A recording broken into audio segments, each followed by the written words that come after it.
Simon Shackleton. Hi, welcome to Electronic Music Life. How are you, Hey, mate? man. It's an absolute pleasure to be here. Thanks for having me. Yeah, I'm really glad that Leslie put us in touch. The Leslie Wright from I Am Crew, just giving her a shout out. It was great to learn a bit about your history, and I'm excited to share your story and learn more about it from you. Tell me your journey to what you call now Emotive Electronica, creating music. I guess that from your experience was you came to a crossroads to where you realized that you were favoring dance floor as opposed to self-expression. And I'd like to learn a bit about that time on your journey. And and there's a lot of other things I want to talk about with you today too. Well, it's interesting. I've been making electronic music for the best part of 30 years now, and for a very, very large chunk of time, right in the middle of that period of creativity, I found myself on that kind of international treadmill, really, as a DJ, and I almost kind of fell into it, really. I was more of a fan of the kind of studio side of things, but the industry itself is very kind of based around DJ and live performance. So, I found myself doing more and more of that to the point where I was really, really punishing myself. It was a hard life. There was a lot of travel, and the way that I traveled was pretty relentless. So I wouldn't travel to a far-flung country and relax for a couple of days and do any sightseeing. I'd literally be on the first flight back home. At the time, I lived on a 5-acre farm, so I'd be coming back in and doing all of this kind of almost manual labour on the farm, on top of having had no sleep and having just come back from mainland China or wherever it may have been. And I was doing that for years and years, and it just got to the point where I realised that my music it was just really fueling this kind of very functional, purpose-driven goal, which was to make people dance. And I found with the music as well, it was almost like the more of myself I put into it, and the more emotional weight, the less people were interested in it. And I think that speaks a lot to that very direct, very sort of functional nature of dance music. It was almost like the more music you put into the music, the less of a response you got. So you almost had to kind of very consciously dumb down that self-expression to get the traction that you were looking for on the dance floor.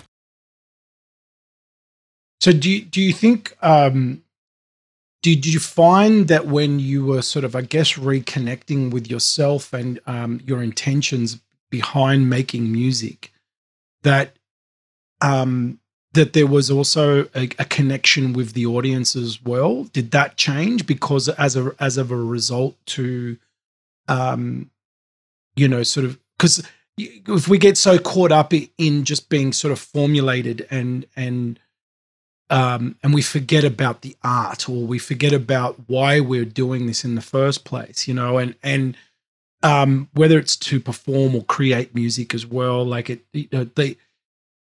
once you kind of lose that and you kind of just get caught up.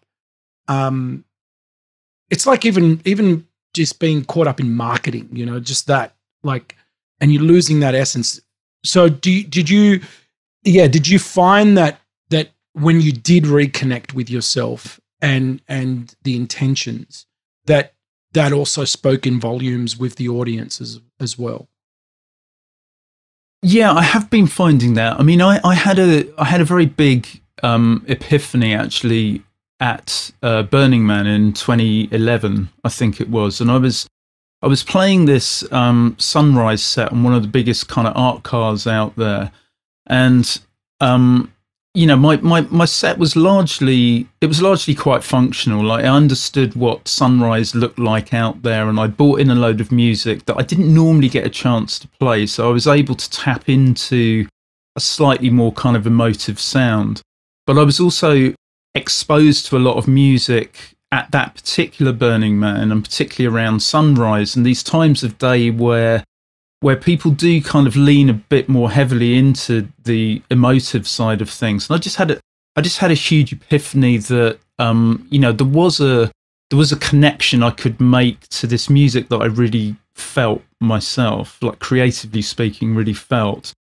And people actually being very receptive to it. In a lot of ways, there was a kind of lack of alignment between the music I was making and the time of day or the time of night that I was going out and playing, because I was being booked at the time as Elite Force primarily, and as Elite Force I was very much a sort of peak time breakbeat performer, and I'd be booked to play that kind of sweet spot 1 till 3 a.m. set, and there was nothing really.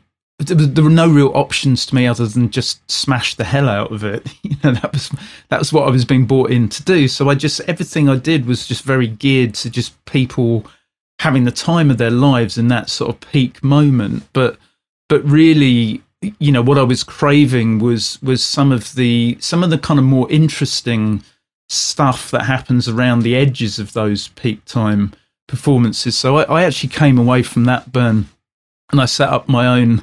I set up a new record label called Stereo Phoenix, and that was very much dedicated to a more sort of emotive style of dance music. And at the same time, I started this series of shows called the One Series, and the One Series were events where I'd play from the minute the doors opened to the end of the night, and that gave me the opportunity to really to tap into some of these different moods that you get within the ecosystem of a club night that I wasn't ordinarily getting to do. So I really love that moment where the doors open and there's nobody in the club at all, and you have this opportunity to offer music to people that feels a bit like an embrace, And as you see people walking into the club, you're almost sort of fishing. So you're just hooking one person after another with this music that is much warmer, that is much more in keeping with an empty space. I'm not about to kick the arse out of it at that time of night. And it just gave me, all of a sudden, I just rediscovered my range as a DJ and as a music producer as well. And it was, it was a big change for me. Right. So this kind of led to having an impact on the way you started producing music as well. Like it brought a different kind of level into the detail, and because I understand now, and I'm beginning to see this a lot more as well, is that there are producers out there now that are getting as far as like frequencies and going to that extent of biannual beats and going into that kind of realm of production to kind of really get into people's visceral kind of, on a visceral level and emotions. And this, tell me a bit about is this where you've kind of led your style of production as well? Like you're going into that kind of space? To an extent, yeah. I mean, for me, it's less about the technology really, and more about the quality of the musical idea.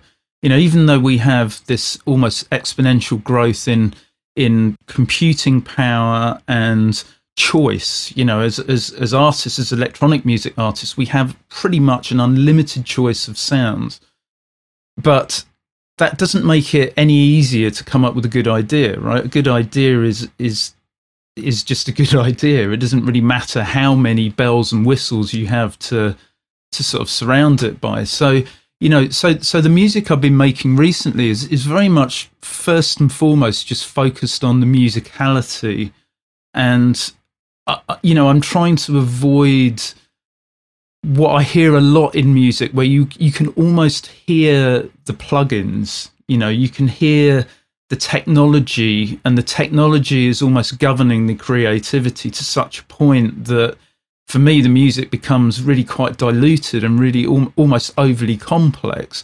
So yeah, I mean, I think there are some really interesting developments in the world of like 360 audio, for example, and that was something I did some work on some some installations a couple of years ago, and actually made an album last year of the sort of ambient textures, which is all in sort of 3-dimensional audio. And I do think that world's quite interesting, but again, the real question for me is, well, what musical ideas are you putting in that 3D space, or is it just another tool that people are getting excited about because it's pushing the needle slightly on the technical side of things? And so going back to the I guess the switch of from when you sort of started to change, I guess, the trajectory of your music path. What did that have a lot to do with? And of course, if you don't mind sharing a bit about learning about the autoimmune disease and things that you encountered in 2017. Was that also part of this journey? Like, because of what happened with your health, this also led to the change in music production? Yeah, absolutely. So in 2017, I'd been having a few health issues, and I was really struggling with depression as well. I'd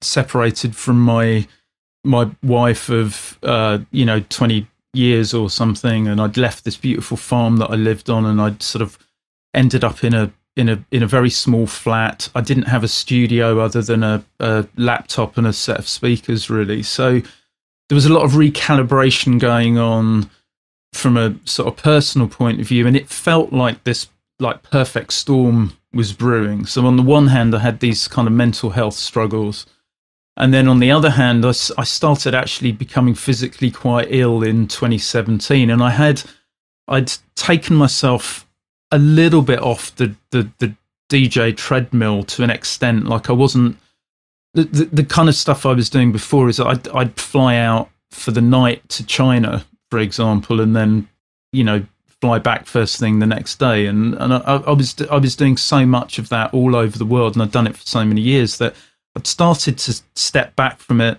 a little.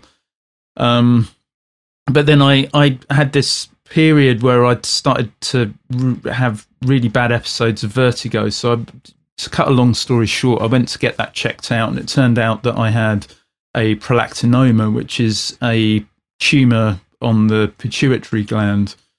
And that just really made me stop in my tracks and just rethink things and recalibrate a little bit, just reprioritize things. And actually, about 6 weeks after I found out about that, I was doing what I had billed as my final One Series show in San Francisco, and in keeping with my usual kind of ambitious self, I decided to pair what was a 7-hour setup with a gallery show of my own landscape photography. And so I spent almost 12 hours hanging everything in this gallery space, which was part of the club before the event. And then I did my 7-hour set. And then at the end of it, I had to take the gallery stuff down, and we had a private view somewhere before that. And I literally had to be carried out the club. Like, I couldn't stand up by the end of my set. I was holding onto the scaffolding poles around the booth. And it was just a huge kind of eye opener for me, and after that, it took me a good 2 or 3 years, I think, to just to reset. And I started making music that it didn't have that sort of functional sort of bias to it. I just started to make music that was very close to the heart, and I didn't have any idea how or if I was going to market it. And I actually have an entire album's worth of this music that I made, which is, as much as anything, it's like an indie album, but it's all kind of vocal based. It's all highly sort of emotive. No idea what to do with it to this day, but it sits there on my hard drive. But that was almost like, when I look at it now, that was like a sort of a punctuation mark between what had gone before and what I'm now creating, and it just allowed me that space to just be myself and just to create in a really sort of honest and heartfelt way. And then, coming off the back of that, I then started to find a kind of reconnection with some of the work that I did actually when I was growing up and when I was at college, where I was, doing a degree in classical music. So, I really reconnected with my ability as a sort of as a piano player, and just started to explore what those new kind of shapes might offer, and the more I've done that, the more I feel that people have really started to resonate with the sort of emotional tone of the music,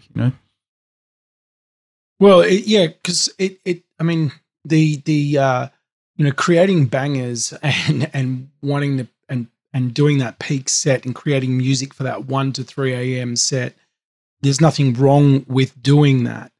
It just sounds like that you've been on sort of like you were on some quite of a healing journey, and these, what you're describing sounds like it was reconnecting with your music and your gifts, and expressing yourself that way in itself was part of this healing process.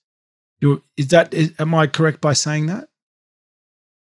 Yeah, very, very much so. I mean, I think that the album of very vocal based music I did especially was very much like an extension of therapy, really, or that's certainly how it felt at the time. It was, I was working through a lot of things in my personal life. I went on this kind of journey because I'm adopted, and I went on this journey for the first time ever to on this sort of quest to see if I could figure out who my birth parents were, and that was also spurred on by the prolactinoma, because one of the issues you have, obviously, if you're adopted, is the first thing a doctor will say to you is, "What's the family history?" And yeah, right, yeah, of course. And you want to find out the ancestral lineage. Yeah.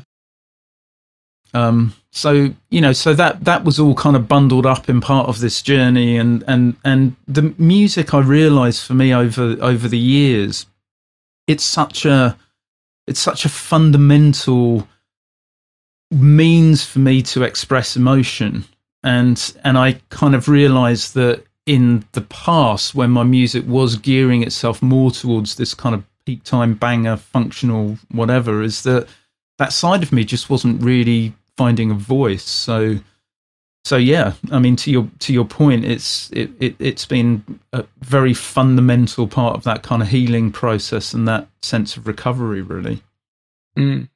Sounds like that period was quite an intense time, but in a good way. Like, it was sounds like you, through this whole experience, you kind of got to reflect and go within and sort of figure out what are the things why you do the things that you do, and why, and kind of put you on this sort of path to sort of understand a little bit about your background, and it sounds like now you're sort of operating from more that's sort of connected with yourself, something that's more and why emotive and emotions, emotive electronica seems to be important to you.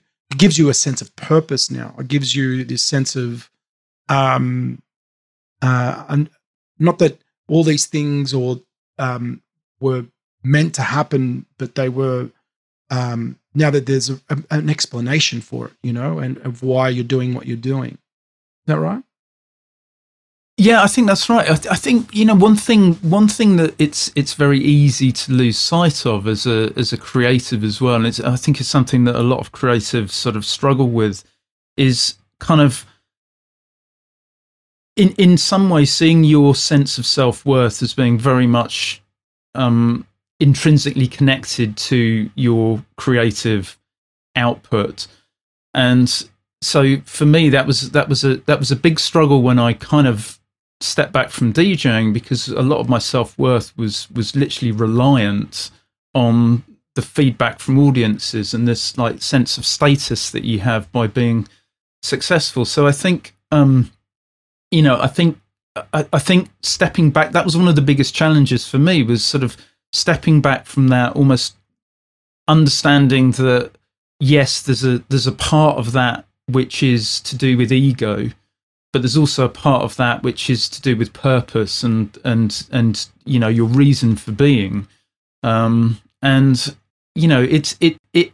It's challenging, and I think it's quite scary as well, when you, as a creative, you step back from this thing that you're very much known for doing and you're relatively successful in, and you start doing something that you're not, that you're not known for necessarily, and you're not necessarily yet successful in. But it's a very big step to make, and obviously it means as well that in the initial stages you take a huge kind of financial hit, but it also feels like it's essential for me to take these steps and to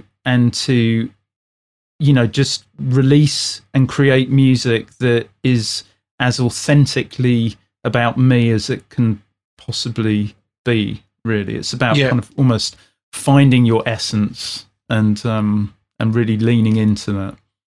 Yeah, you mentioned before about sort of like the identity and self-worth being wrapped in, and it's so like, it's such a fine line, as a creative, when where if you haven't sort of worked on yourself or learned to kind of detach your self-worth and validation in your work, then rejection and the kind of responses from audiences are like are on a pedestal, and you place that, and it can be very detrimental to someone. I've experienced that myself too, and it has huge effects on your confidence. It has huge effects on relationships. And I think it's an ongoing thing, like to be able to learn how to let go of those kind of unnecessary values, like they're not the thing, like it's and placing that authenticity and that essence as you described. And it's a journey. I think so too. It's an ongoing journey, and I think I think one of the big kind of realizations that I had, because like a lot of creatives, I think something that I've always struggled with is perfectionism. And when it comes to what I've realized subsequently in the last few years is that it's not really perfection that I'm looking for, it's excellence.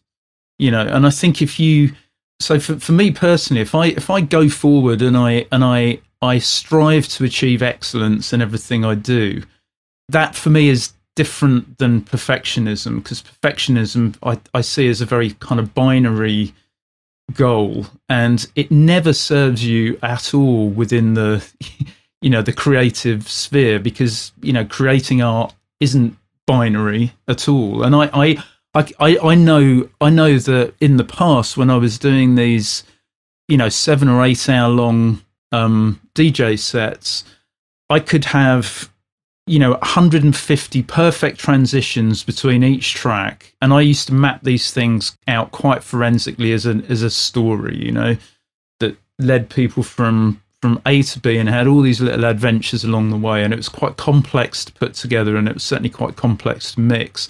But I could do 150 perfect transitions, and then there'd be one 4-bar section in the entire set that didn't quite work, or the beats were slightly out from each other, and that would be the only thing I'd focus on.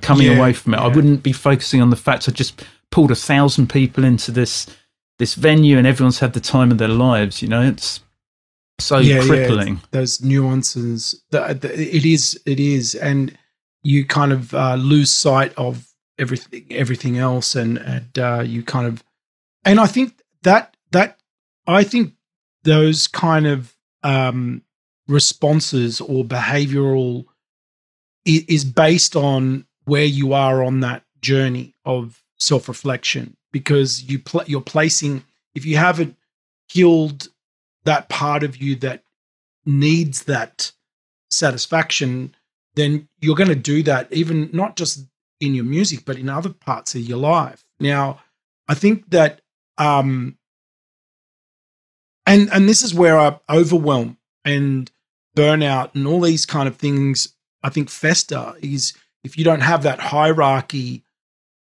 and you understand that, then you're going to be operating from these different desires, or that are based on the unhealed parts of you, right? So I saw that you are you're quite meticulous with sort of like a routine every month where you sort of check in on yourself and look at sort of your habit stacking, and you do this. And I really like this.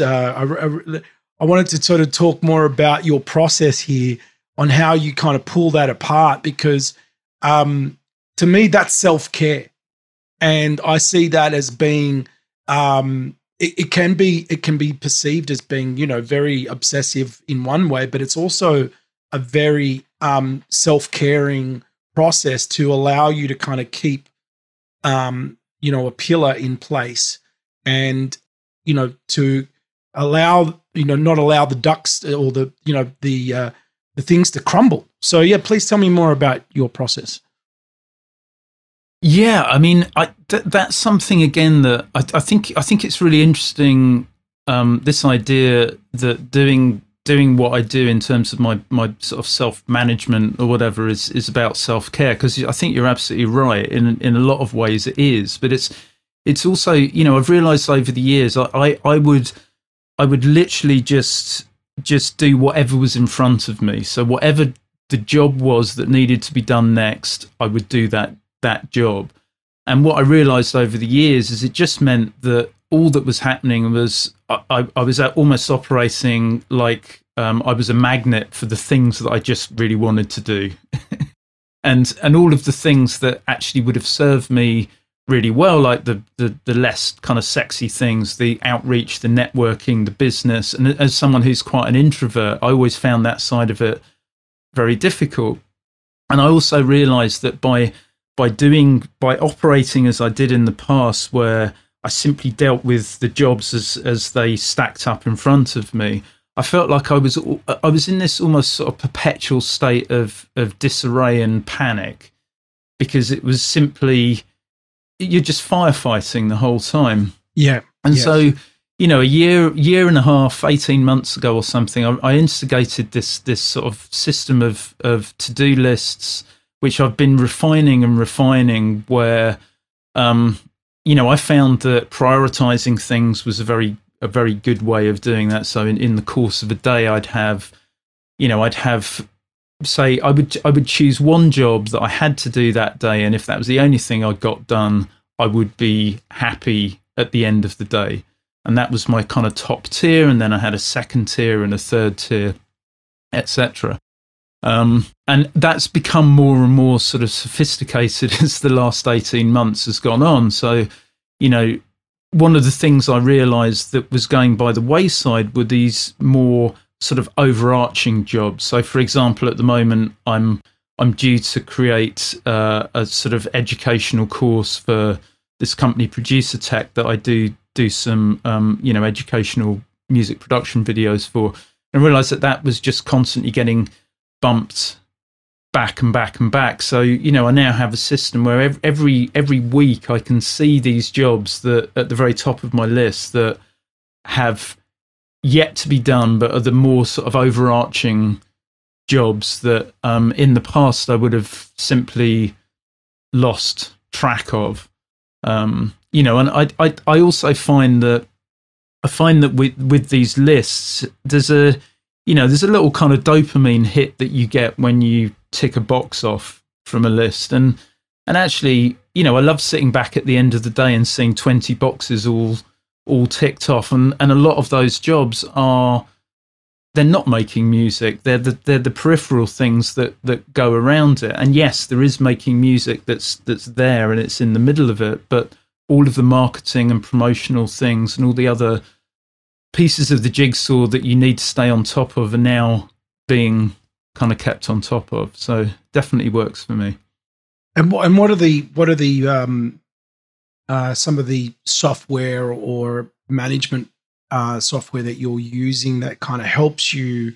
What are some apps or software that you're using that helps manage your projects and helps your day to day? You know, what? Yeah, please let me know.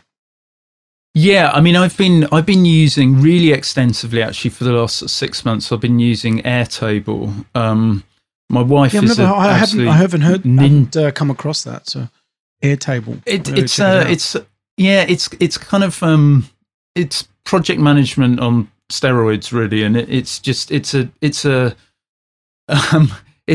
an amazing way to, you know, my producer's checking it out right now. all of your kind of, you know, data fields. Once you've got all of your data in there, you can search things in whatever kind of order you want to search things in. So it's very, very easy to create new views of things, to link everything to other apps like, you know, my calendar. So if I put something in my Google Calendar, it automatically comes up on my Airtable. All of my contacts now in Airtable, and it just it's extremely powerful. I do all my finances in there, for example, and it just means at a single click of a button, I can see exactly how much I've spent on software, say in the last 4 months. You know.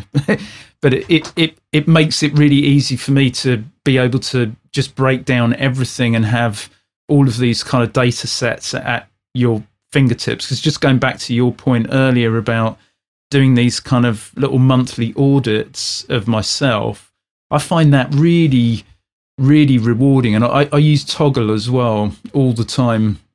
And Toggle is just, you know, like a timing app, so I can see exactly where my time's being spent on which types of projects, and then at the end of the month I can look back at it and look at, well, I've actually only spent, you know, 13% of my month on my mentoring business, and that's like my expectation of myself was to give that at least 30% this month. So somehow I need to, you know, I just need to sort of give things a slightly different bias next month, and it just allows me to really sort of stay on top of things, so I'm not like running off in one direction and just getting overly excited about something. Yeah, keeps you focused, and I find that all this, again, going back to what I said before, is part of that. Essentially, it's self-care. Like it's being able to, you know, clock off and clock on, and you know that you've got those things in order, and it does give a sense of what's the word? It's a sense of clarity, and it gets rid of anything that can eliminate that overwhelm and brain fog and anxiety or anxious, you know, around what do I got to do tomorrow. You know that you've got things, you've got a general idea of what needs to be done the next day, you know, and that helps you have better sleep at night. It helps you, you know. So I'll give you just going back to that. Just going back to that 1 second. I'll give you an example of what I've set up on there, which is like, it's super helpful for me. So I've figured out, like, when I release a single, there are a number of steps that I take every time I release a single, and it's the same process. You know I need to do a electronic press kit. I need to get it out to people, and the dates are always the same over the course of, like I say, a 10-week period of time.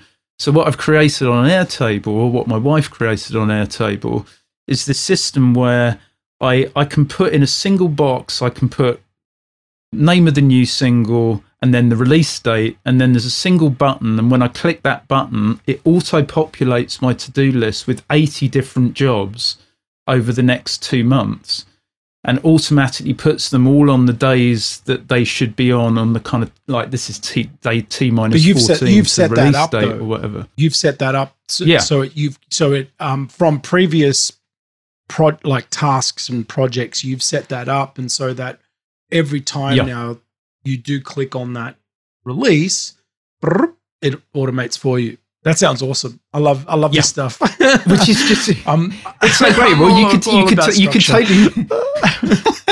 you could totally do that with a podcast. You know that certain things are going to have to be done in a certain order, and exactly.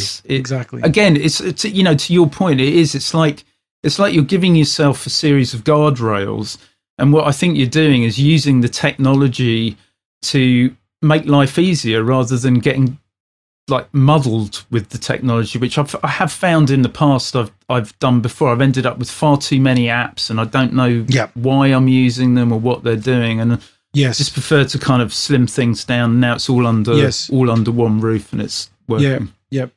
That's what we're doing. We chat about it all the time. I think it's one of the biggest topics between myself and my co-producer is working out, fine-tuning the best and more effective ways to get stuff done, like from social media to everything, and just so that we can have freedom. That's why we're doing this. It's like so we can have peace of mind and enjoy ourselves at the same time. Like we love what we do, but we want to enjoy our lives with the free time and the people that we care about, our loved ones, and all this, all of it's super, super essential and important. You mentioned about your mentoring business. I'd love to talk to you more about that, because it's something that I'm working on as well at the moment, with coaching music producers and DJs from more about what we're discussing, to be quite honest, rather than so much the business. And I feel like these things that we're discussing are essential in the background, no matter, you can go and do so many courses on strategy and so many courses on music business, but I feel that information is at our fingertips these days. But I feel like these other core visceral things are, getting your values and getting your purpose and structure and project management, self-care, all these things. I feel, especially for people in the music industry, creatives, mental health, and all this sort of stuff is just essential. So tell me a bit about your focus with your mentorship program. Yeah, that totally resonates with me. Like when I started this business, mixing, mastering, mentoring, almost a year ago now, and initially I wasn't really sure exactly where to go. So to an extent, I put the word out there. Some clients came my way, and some of them have become sort of longer term clients. And I realize that there's so many different types of mentoring out there, so many different types of teaching out there, and I some of the people that were coming to me really wanted to learn how to do X. So I've been teaching them how to do X, but I also realized that that's not really what lights me up. What really lights me up is looking at the why. It's like the why behind stuff. Why do we do stuff? Like when you're looking at how to put an arrangement together, for example, it's very easy to say, well, it needs to be, if it's a tech house track, it needs to be 5 minutes long. First drop at bar 24, blah blah blah, and it's, you know, the whole thing is very formulaic and whatever. But you know, I'm much more interested in sort of diving into the more creative side of things, which is why in an ideal world, you know, working with people who have some skills already, who aren't, you know, complete beginners, is probably a better fit for me and my style of mentoring. But yeah, there's a good few clients that I've had where we've been really diving into, say, imposter syndrome, which is something that when you look at people's hard drives, for example, one of the biggest things that I find is that people just have unfinished music, lots and lots of unfinished music, and there's you know, there's a whole raft of reasons for that, and things like imposter syndrome is a very big part of it. This idea that we treat art as a competitive sport, and it's not. You know, it's not a competitive sport. So why allow comparison to what other people are doing to completely blunt your edge? Why allow that kind of comparative thinking to be something that just literally paralyzes you and leaves you unable to create? And so working through some of those things I find really interesting with people. I think this is important stuff to while learning about aspects of the business, but I feel that when you sort of understand the hierarchy of your behavioral patterns and your thoughts and what's driving certain behaviors and getting to the root cause and unraveling that imposter syndrome or the procrastination, you know, why are these things there, and getting rid of those blocks, then, you know, money, things can actually start to come to you that are aligned with you, you know, more from an authentic place. And I think this is what we're going to be seeing a lot more of in the music space and with, you know, learning and teaching, because there are, and kudos to everybody that's teaching music production skills. I mean, there's absolutely nothing wrong with that. And I think if you can combine both, and someone who does that really well, I think, is Red Rackham, Danny Berman. I don't know if you know him. He has a program called, it's called How I Program. He's been running it for a couple of years now, and awesome. He has like a group cohort system, and he teaches all these different. He comes at it from different areas, you know. So there's always these great guests on every month, and yeah, it's super cool. You've got you got a new live show, and you're going to be showcasing it at ADE this year in October. Tell me a bit about that. Oh yeah, I'm super excited about that. So I have this body of work, which is, as we've said before, it's kind of emotive electronica, where I've taken quite a hybrid approach, because I've been doing a fair bit of music over the last few years for sort of film and TV, which has, you know, allowed me to kind of lean more into the sort of emotive side of things. And I started creating some music that really fused that love of the more sort of cinematic style of things with, you know, an enduring love for electronic music, and not so much for the dance floor, but you know, there's a little overlap there in some of the tracks for sure. I just started creating this series of tracks that all felt like they sat together really comfortably as a body of work. And then I began work about 3 months ago with a really good friend of mine who was my drummer in Lunatic Calm, which was a band I was in the late 90s. And we've just really enjoyed reconnecting. He's a world-class drummer.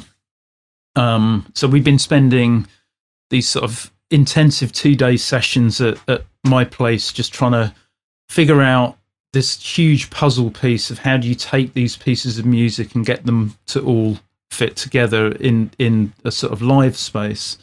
And then we also have a string player coming on board, John Matthias, who is an old friend of mine from my college days, and he's been a very sort of prodigious, creator himself over the years. He's been signed to Ninja Tune. He did, the string parts on the first 2 or 3 Radiohead albums. Wow.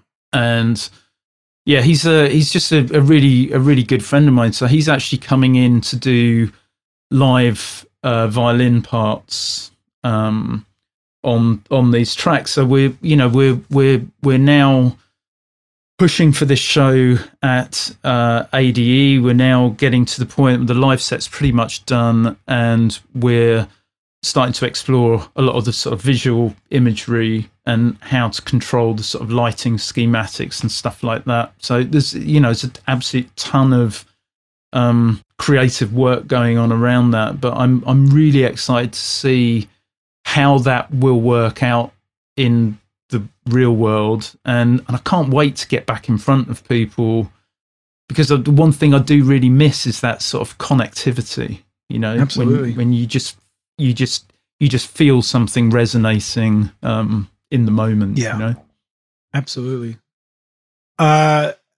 Please let the listeners know about where they can find you online. Where are the go-to places where we can find you, and about your mentorship program as well.